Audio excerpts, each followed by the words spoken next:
이 아이가 어느 신명님과 이 연줄이 맞는지를 잘 파악을 해서 아이의 사주를 올리고 축원을 하고 또 아침 저녁으로 매일 기도를 올리고 하면서 차츰차츰 그런 직성의 판란, 이 아이한테 오는 사주 바람 이런 거를 눌러가는 거죠.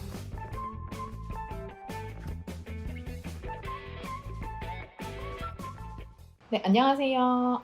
저는 충북 청주에 있는 찬양할머니 점집의 체험보살입니다. 안녕하십니까 선생님. 네. 오늘은 우리 부모님들을 위한 질문을 드릴 건데, 부모님들이 자식을 위해서 기도 정말 많이 하시잖아요. 네, 맞아요. 선생님한테도 이제 자식 위해서 이렇게 오시는 분들도 정말 많으시죠? 네, 맞습니다. 근데 이 자식을 위해 기도할 때 이 아이마다 기도하는 방법이 또 다른지, 이 올바르게 기도하는 방법 어떻게 해야 되는지 한번 좀 일러주시는 시간이 있으면 좋을 것 같아서. 아이마다 기도하는 방법이 다를 수밖에 없는 게 그 집안 조상도 각각 다르고 조상줄도 다르고 아이의 또 사주 팔자도 다르고 또 이 아이가 갖고 태어난 기운도 다르고 아이마다 다 특색이 있잖아요. 네. 그래서 아이마다 다 똑같이 할 수가 없어요. 그래서 일단 아이를 위해 기도하는 방법은 일단 점을 봐야겠죠.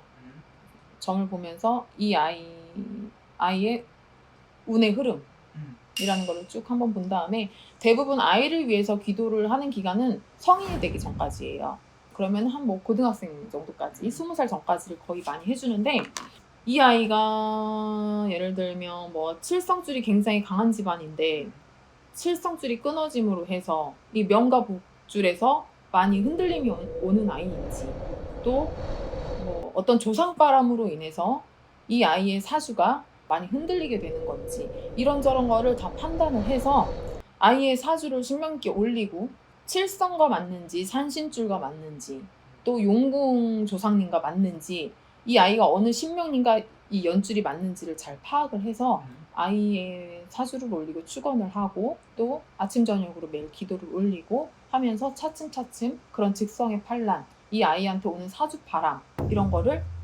눌러가는 거죠.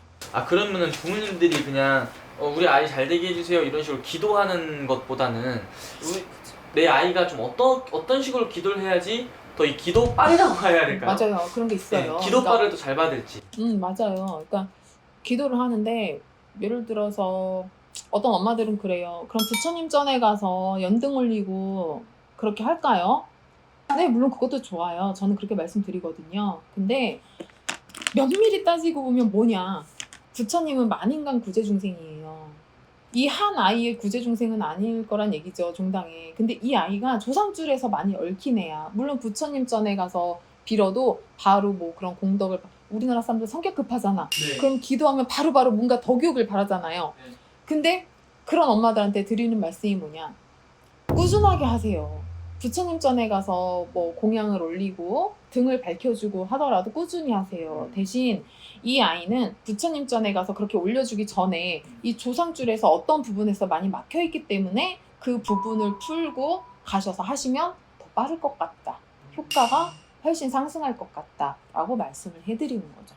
그런 것처럼 그냥 무턱대고 그냥 뭐 맞지 않는데 이 아이는 뭐 칠성과 굳이 맞지 않아. 근데 그 계속 칠성 쪽으로만 가서 빌어준다?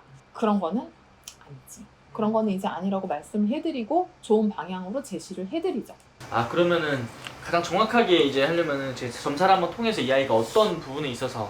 그쵸. 어차피 뭐 아이를 위해서 뭐 빌어주고 싶어요라고 오시는 분들은 아이에 대해서 무언가 분명히 어떤 불안함이라든지 어떤 문제점이라든지 이런 거를 알고 오시거든요. 엄마들이 대부분.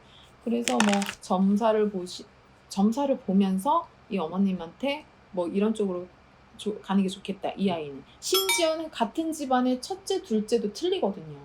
한 집안의 자식인데 쌍둥이야. 그래도 첫째와 둘째가 가는 삶의 길이 전혀 틀리거든. 우리가 볼 때는. 그런 것처럼 점이라는 걸 한번 보시고 좀 조언을 얻으셔서 방법을 잘 찾아서 기도를 해주셨으면 좋겠어요. 감사합니다. 네.